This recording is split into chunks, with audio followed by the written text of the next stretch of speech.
Hey y'all, Rural Readiness here. Crap, it's hot. Anyway, so just a little update of where we are on the property. We're back out of the property trying to get control of the grass that's growing back. We have, poor Josh, he is catching it. Oh my goodness. Yeah, he is freaking dying in the heat. You can't see him way back over there, but he's working on getting the stuff that's grown back since he cleared all this part with the skid steer.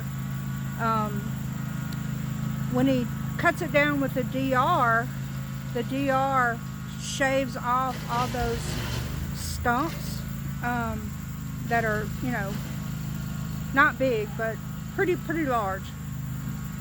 Anyway, the next time it grows up, he should be able to get it with a mower instead of the DR. But we're hoping to meet an installer for the septic here today to get a quote, a finalized quote on getting the septic installed. So I know it seems like it's taken us a long time to get, you know, moving on stuff, but you have to realize we're doing this as we can, so we have to keep working and adding to our little, you know, stash of, we call it the septic stash. So I think we finally got enough between the two of us to get the septic installed. So that's what the guy is going to do. He's going to meet us here this afternoon and give us a quote on that. So, kind of show you around. Josh got some of that cut down. So he's the Mallard Camper that we had in the campground. We brought it out here. I don't know that we're going to leave it there, but we got it on the property so we could get it out of the RV park and not pay lot rent for that RV in the RV park.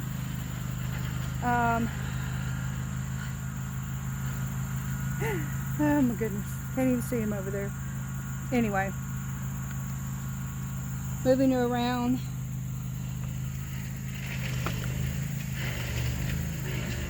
So this is the Camo Camper that we used as a U-Haul when we brought all of our stuff from Louisiana. So the top part of it, where Josh was working on it before we left, it separated in the wind, pulling it down the interstate. No joke, people.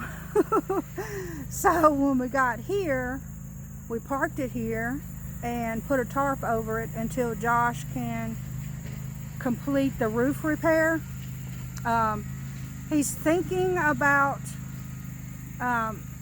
taking it down to the frame and building a tiny house on that, but that'll be in the future because right now it's got all my stuff stored in it, and we can't get everything unpacked because there's also 2 storage buildings in there that we got. They are laying flat in the center of the camper. They're about 300 pounds a piece. So me and Josh put those storage buildings in that building. I mean, in the camper. So we were rocking the limit on that camper when we were coming down the interstate. I'm not gonna lie. I'm not gonna lie. Probably bypassed it a little bit, you know, but hey, you do what you gotta do.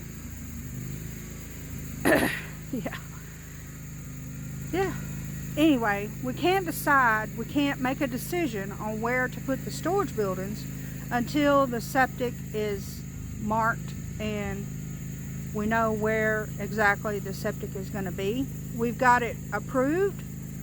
We've got the septic permit done, but the actual septic install hasn't been marked and measured and all of that, so we have to wait until that is done to decide where to locate those storage buildings.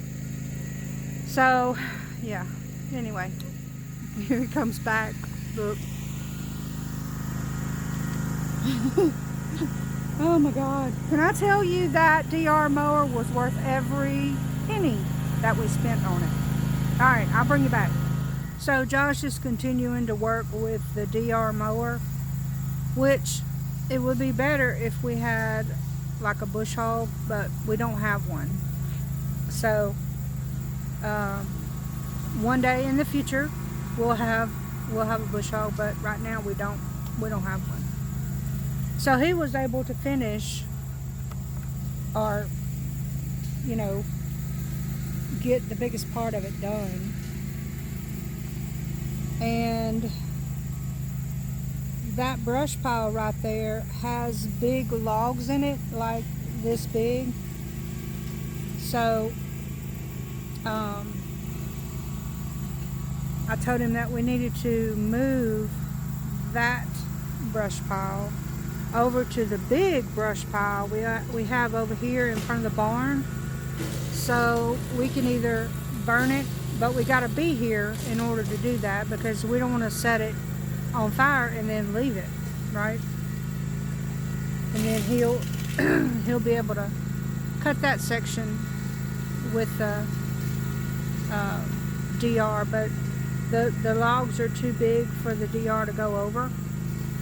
So it's a lot of baby steps, I guess, is what I'm gonna say, as far as clearing the land and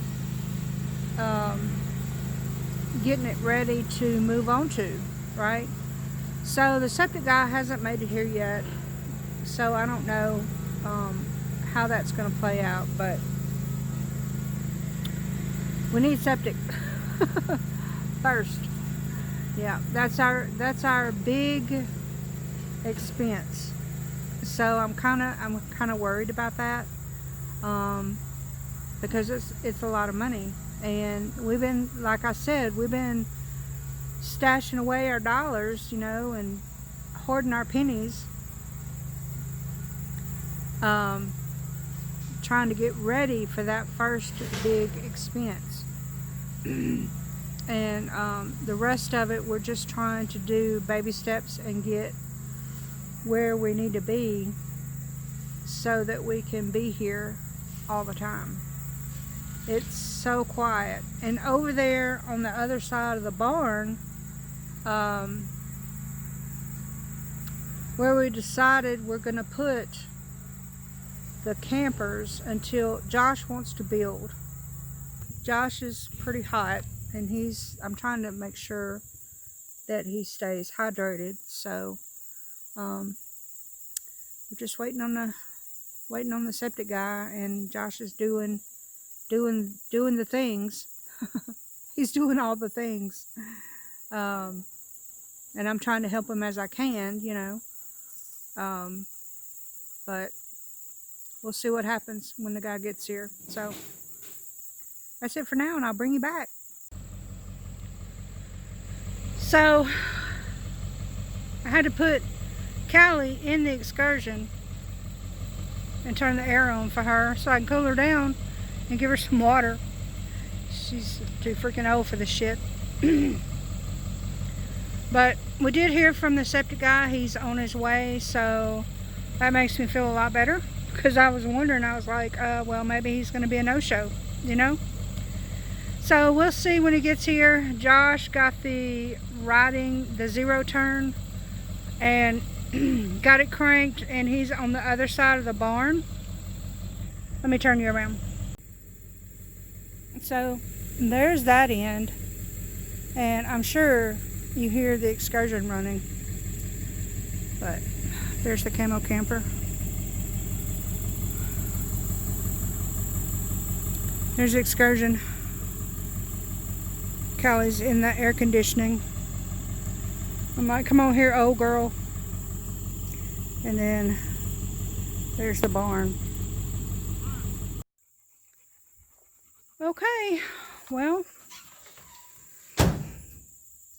we got to load up. We're tired. The guy came, and we're going to wait on the figures to come in to know if this is going to be a go or not. So Josh said he's ready to go. We got to get something to eat. We're both pretty tired. So anyway, that's just a little update on what we got going on here at the property. And that's it for me. So until next time, I'll see you later.